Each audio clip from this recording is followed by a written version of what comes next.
Hello health seekers, Inga from Health Origins here. So today I'm going to show you how to make a delicious sun-dried tomato powder here that is useful for so many recipes. So let's begin. So what we want our tomatoes, sun-dried tomatoes, but as you can see, they're not crunchy yet. They've got a little bit of flexibility. It means there is still a little bit of moisture left in them, right? And we want to get rid of that so that we can blend it into a fine powder. So what I'm going to do, I'm going to slice these into little slices to help them dry faster. So just kind of these type of slices, fine slices, and I'm going to place them on my baking mat, silicone baking mat in here. It's pretty hard going with slicing these tomatoes. Make sure your knife is really sharp and careful not to cut yourself. But this step will make the time to fully dehydrate these or bake these much shorter. So I've sliced all my sun-dried tomatoes. I've used about 10-12 halves. You can do more as long as obviously they're distributed evenly, not on one top of each other. That's fine. And I preheated my oven at 100 degrees Celsius. You could do 100 to 120 degrees Celsius. Mine is 100 degrees Celsius because mine is a fan oven. And I'm going to put these in for about 20 to 30 minutes. We'll see. Make sure, keep an eye on it every 5 minutes or so. Just keep on checking and see that they don't get burnt.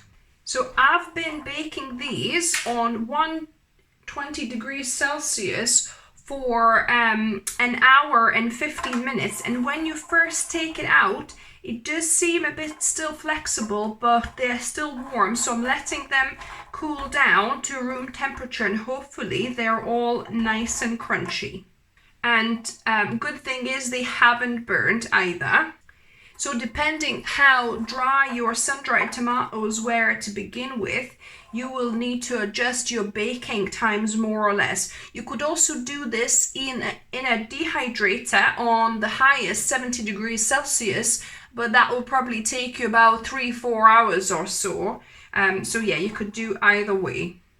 Now the tomatoes have cooled down, and I've got my spice grinder here, so we're going to add the tomatoes. Maybe we'll do in 2 batches, not to overload it. So I'm gonna just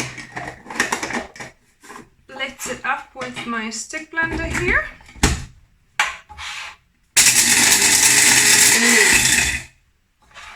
And as you can see, like I told you, they are quite crunchy once they cool down, so that's what you're looking for. So yeah, so I blended this quite a bit. What we're gonna do, we're gonna sift this, because some is blended perfectly, some there's bigger chunks. So you wanna get a bowl and then a sieve, and then we're gonna sieve it out.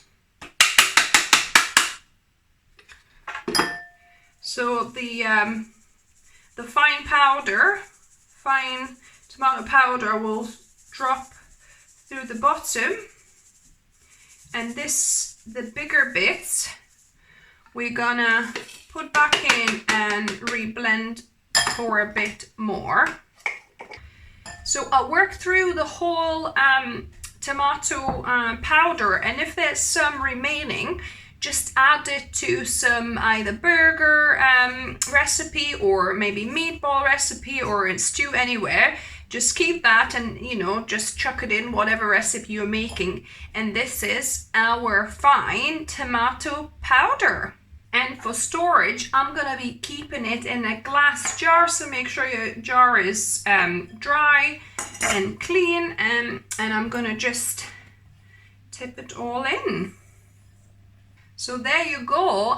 You have yourself some yummy tomato powder. So there we go. So this is the final product. It's a really nice and fine powder. It smells amazing. Let me give this a little taste test. Oh wow. It's such a burst of flavors. The umami, the saltiness, because obviously these sun-dried tomatoes have a bit of salt in them. And the sourness, oh, really, really good, guys. So this is your secret weapon, secret ingredient to adding to lots of sauces, you know, to lots of kind of dishes that you want a little bit of extra umami and that zinginess. So yeah, so I hope you liked the video. Give me a thumbs up if you did. If you're new to the channel, welcome and subscribe for more videos. I try and upload a couple of videos every week for you guys. And as always, remember, food is fuel, so be mindful of what you put in your body. Until next time.